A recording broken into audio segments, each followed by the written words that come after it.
اللہ اللہ اللہ اللہ اللہ اللہ۔ شاید آپ کو معلوم ہوگا، میری تقریر میں آپ نے سنا ہوگا، ایک لڑکی جو حیدرآباد میں بیچ دی گئی، آپ کسی کلکتہ کی تھی، جو 20 سال پرانا واقعہ ہے، اور یہاں سے وہ صاحب سلیم صاحب کی بیٹی تھی، نہیں معلوم تھا ان کو۔ ایک رشتہ آیا اور جہیز بعد میں مانگا تو رشتہ ٹوٹ گیا۔ 8 رشتے آئے لیکن جہیز کا نام جب لیا اور سلیم صاحب جہیز کے لیے نہیں دے سکتے تھے تو رشتہ ٹوٹ گیا۔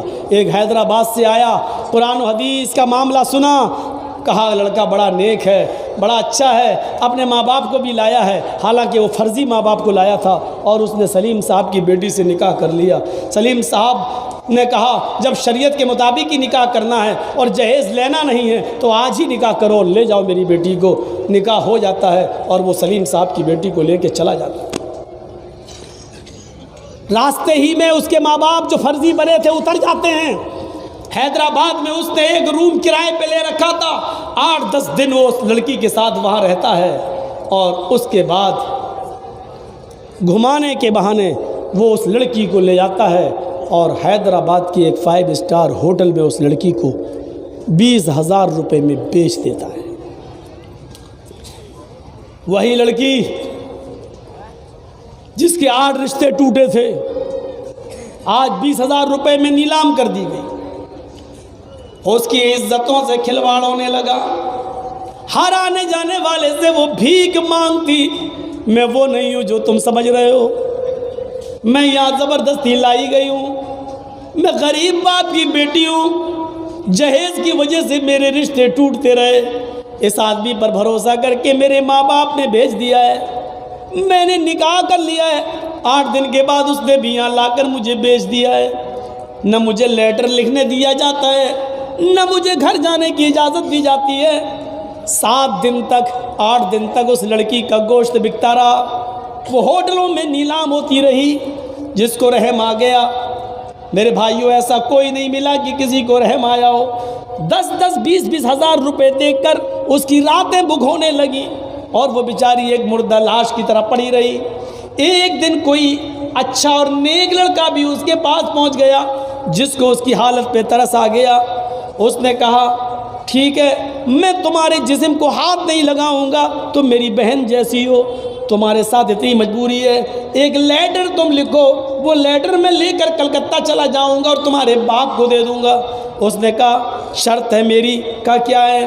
اس لیٹر کو تم پڑھو گے نہیں، کیونکہ میں اپنے باپ کے لیے جو لکھنے جا رہی ہوں اس لیٹر کو تم پڑھو گے نہیں، میں اس کو چپکا دوں گی۔ کہا ٹھیک ہے۔ اس نے ایک لفاف ایک لیٹر لکھا اور لکھنے کے بعد اس نے چپکا دیا اور چپکانے کے بعد اس لڑکے کے حوالے کر دیا۔ صبح وہ لڑکا اس کے کمرے سے نکلا، اس نے ٹرین پکڑی اور کلکتہ کے اندر وہ آ گیا۔ کلکتہ میں جیسے ہی اس لڑکی کے باپ کو دستک دیتا ہے دروازے کو، دستک میں دروازہ کھولا گیا۔ اس نے کہا میں حیدرآباد سے آیا ہوں، یہ میری آپ کی بیٹی کا لیٹر ہے، میں یہاں آ رہا تھا تو آپ کی بیٹی نے یہ لیٹر بھیجا ہے۔ اس زمانے میں نہ موبائل تھے نہ فون کا زمانہ تھا، اس لیے اس لیٹر اور تار اور ٹیلی گرام یہی چلتے تھے۔ لڑکی کے باپ نے مارے خوشی کے اپنی بیٹی کی سہیلیوں کو بھی بلا لیا، آؤ آؤ یہ پہلا لیٹر تمہاری سہیلی کا آیا ہے۔ ماں بیٹھ گئی، بھائی بیٹھ گئے، اس کی ایک چھوٹی سی بہن تھی فاطمہ، وہ بھی بیٹھ گئی، سہیلیاں بھی بیٹھ گئیں۔ لیٹر کھولا گیا اور لیٹر میں جو الفاظ تھے میرے بھائیوں اس کو سلیم صاحب پڑھنے لگے۔ پڑھتے گئے اور روتے گئے، پڑھتے گئے اور ہچکیاں بنتی گئیں۔ اس لیٹر میں لکھا ہوا تھا پیارے ابو جان السلام علیکم، امید کہ آپ بخیر ہوں گے، میری خیریت کیسی ہے وہ آپ کو لیٹر کے اختتام پر، لیٹر کے اینڈ پر پتہ چل جائے گا۔ اے ابو جان، جہیز کی وجہ سے میرے 8 رشتے کینسل ہو گئے، 9واں رشتہ ملا تو آپ نے اتنی بھی پرواہ نہ کی کہ لڑکے کا گھر دیکھ لیتے اور لڑکے کے اصلی ماں باپ کا پتہ ڈھونڈ لیتے۔ اے ابو جان، ہاں آپ پتہ کیوں لگانے لگے؟ میں تو شاید آپ کی اوپر بوجھ بن چکی تھی اور آپ جلد سے جلد مجھے اپنے گھر سے نکال کر میرا گھر بسانا چاہتے تھے۔ اے ابو جان، آپ کے داماد نے آپ کی بیٹی سے نکاح کیا ہے، شریعت کے مطابق نکاح کیا ہے، آپ تو اس کو فرشتہ سمجھ رہے ہوں گے کیونکہ اس نے بغیر جہیز کے شادی کی ہے اور شریعت کے مطابق شادی کر کے مجھ کو بیاہ کر لے گیا ہے۔ ابو جان، میں یہ آپ کو کیسے بتاؤں کہ جس کو آپ فرشتہ سمجھ رہے ہیں وہ پرلے درجے کا شیطان نکلا۔ اے ابو جان، اس نے 8 دن مجھے اپنے پاس رکھا، اس کے کوئی ماں باپ نہیں تھے، وہ راستے ہی میں اتر گئے اور اس نے 8 دن اپنے پاس رکھا اور اس کے بعد اس نے 20,000 روپے میں مجھے ایک ہوٹل میں نیلام کر دیا۔ ابو جان، میں یہاں بلانا نہیں چاہتی ہوں، ہوٹل کا مالک بڑا پاورفل ہے، مقدمہ لڑتے لڑتے آپ کی زمین بک جائے گی، آپ کی جائیداد بک جائے گی، پھر آپ کہیں مجھے حاصل کر پائیں گے اور پتہ نہیں حاصل کر بھی پائیں گے یا نہیں کر پائیں گے۔ اس لیے یہ ایک نیک لڑکا آیا تو تھا میرے جسم سے کھیلنے کے لیے، لیکن اس کو میرا برا لگا اور اس نے بہن اور بھائی کا رشتہ بنا لیا۔ اس بھائی کو میں آپ کی خدمت میں بھیج رہی ہوں۔ اے ابو جان، اب یہاں آنے کی ضرورت نہیں ہے، اب یہاں آنے کی ضرورت نہیں ہے، میں نے یہ فیصلہ کر لیا ہے، اس لڑکے کے نکلنے کے بعد میں پھانسی کا پھندا اس پنکھے میں لگاؤں گی، ہوٹل کے اس روم میں لگاؤں گی اور اسی میں اپنی گردن کو پھنسا کر ہمیشہ ہمیش کے لیے خودکشی کر لوں گی۔ اے ابو جان، میں آپ کے پاس آ بھی سکتی ہوں، لیکن آ کر کروں گی کیا؟ اب میں وہ کون سا چہرہ لے کر آؤں جو اپنی ماں کو اور اپنے باپ کو دکھا سکوں؟ اے ابو جان، میں اپنے پاس اب وہ چہرہ نہیں رہا جو میں اپنی سہیلیوں کو دکھا سکوں۔ اے ابو جان، میں نے خودکشی کرنے کا ارادہ کر لیا ہے، میں جانتی ہوں کہ یہ غلط ہے، لیکن ایسی منحوس زندگی سے کہ روزانہ بستروں پر میں دوسروں کی بستروں کو گرم کرتی رہوں اور اس کی خواہش کو پورا کرتی رہوں، ایسی ناپاک اور غلیظ زندگی سے میرا مر جانا ہی بہتر ہے۔ اے ابو جان، ایک وصیت میں کر رہی ہوں، مرنے سے پہلے یہ نصیحت یا وصیت جو چاہو سمجھ لینا۔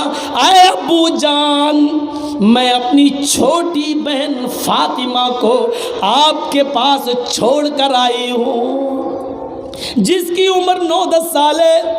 اے ابو جان، میں اپنی چھوٹی بہن کو چھوڑ کے آئی ہوں، جو دن مجھے دیکھنا پڑے وہ دن میری چھوٹی بہن کو نہ دیکھنا پڑے، اس لیے اس کی شادی سے پہلے اتنا کما لینا، نوجوانوں اس جملے پر غور کرنا، اتنا کما لینا، میری چھوٹی بہن کی شادی سے پہلے اتنا کما لینا کہ آپ کے پاس جو کتا جتنی ہڈیوں کی ڈیمانڈ کرے اس کتے کے سامنے آپ اتنی ہڈی ڈال سکے۔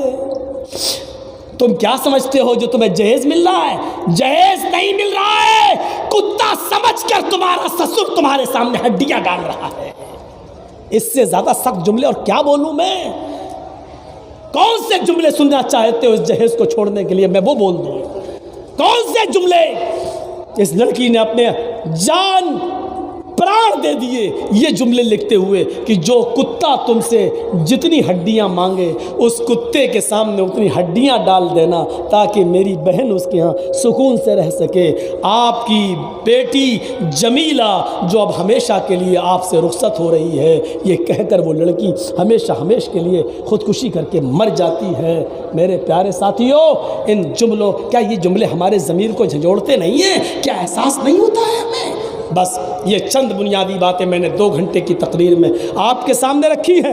امید ہے کہ انشاءاللہ فضول خرچی سے اپنا معاشرہ پاک و صاف کرو گے اور جہیز کی لعنت کو یہاں سے ختم کرو گے۔ اللہ تعالیٰ سے دعا ہے کہ بار الہ ہماری خطاؤں کو معاف فرما دے، ہمارے گناہوں کو بخش دے، فضول خرچی سے ہمارے معاشرے کو پاک و صاف فرما اور جہیز کی لعنت کو ہمارے معاشرے سے نکلوا دے اور ہماری بیٹیوں کی شادیوں میں خیر و برکت پیدا فرما دے۔ اے اللہ، ان کی شادیوں میں آسانیاں پیدا فرما دے، جو بیمار ہیں ان کو شفائے کاملہ اور عاجلہ عطا فرما، اور جو انتقال کر گئے ان کی قبروں کو نور سے بھر دے۔ ہم جب تک زندہ رہیں اسلام پہ زندہ رکھنا، اور جب ہمارا خاتمہ ہو تو ایمان پر خاتمہ فرمانا۔ وما علینا الا البلاغ المبین وآخر دعوانا ان الحمد للہ رب العالمین۔ السلام علیکم ورحمۃ اللہ وبرکاتہ۔